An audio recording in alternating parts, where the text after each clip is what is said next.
Напомним, с 1 октября стартовала пробная перепись населения, которая является ключевым этапом подготовки всероссийской переписи населения, которая пройдет в 2020 году. Первый этап с 1 по 10 октября уже завершился, и можно подвести какие-то предварительные итоги, о которых нам расскажет наша гостья. Рада представить вам Ирину Гаевую, руководителя Федеральной службы государственной статистики по Республике Саха-Якутия. Ирина Кулунтарьевна, доброе утро. Здравствуйте. Что касается республики, какое количество переписало себя за этот период? Какие можно подвести итоги? Как вы уже правильно сказали, с 1 по 10 октября прошел первый этап.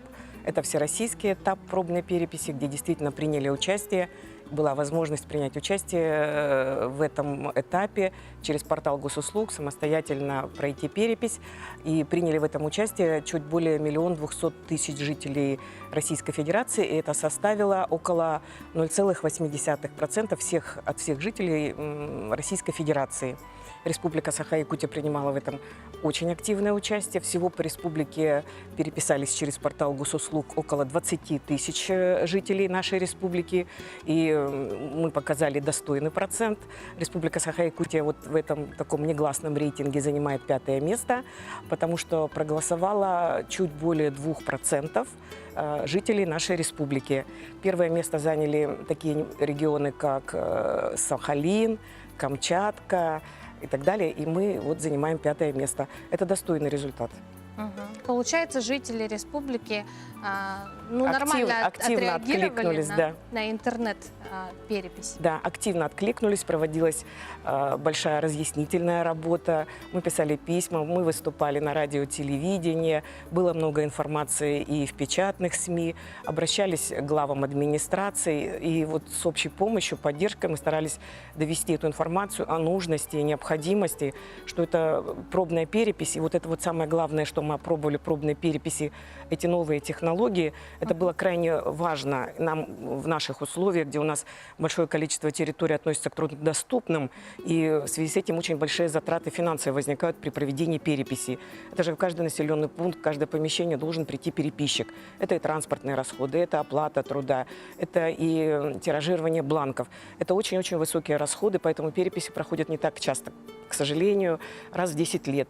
И вот как раз вот эти новые технологии, самостоятельное заполнение через портал госуслуг, оно как раз позволяет, в принципе, сократить существенно эти расходы. И вот как раз ради этого и были опробованы новые технологии. Мы живем в век цифровизации, и вот эти вот технологии пришли и в такое традиционное мероприятие, которое проходится уже более 100 лет, переписи, оно коснулось и вот даже такого традиционного, еще раз повторяю, мероприятия переписи населения. Цифровизация пришла уже и в перепись.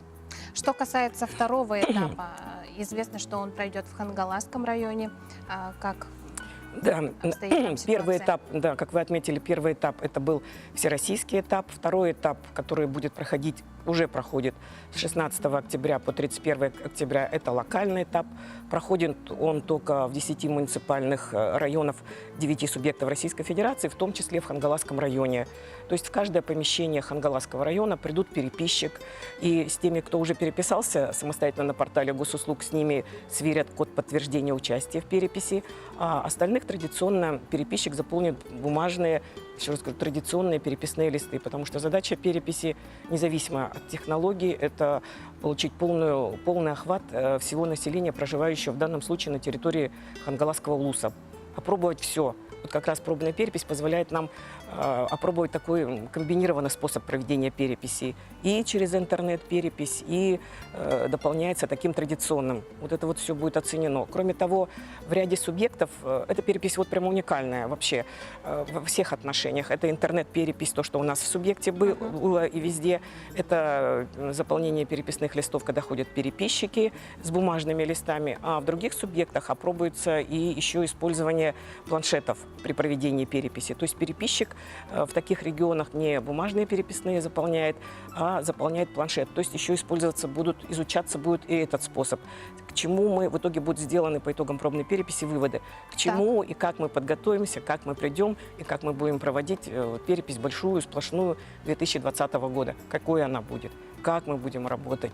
Вот это вот как раз кончится скоро, уже 31 числа, осталось буквально уже несколько дней. Подведутся итоги, сделаются выводы, и будет определено, к 2020 году будет определено окончательное решение, какой способ наиболее продуктивен, эффективен, экономичен при проведении переписи 2020 года.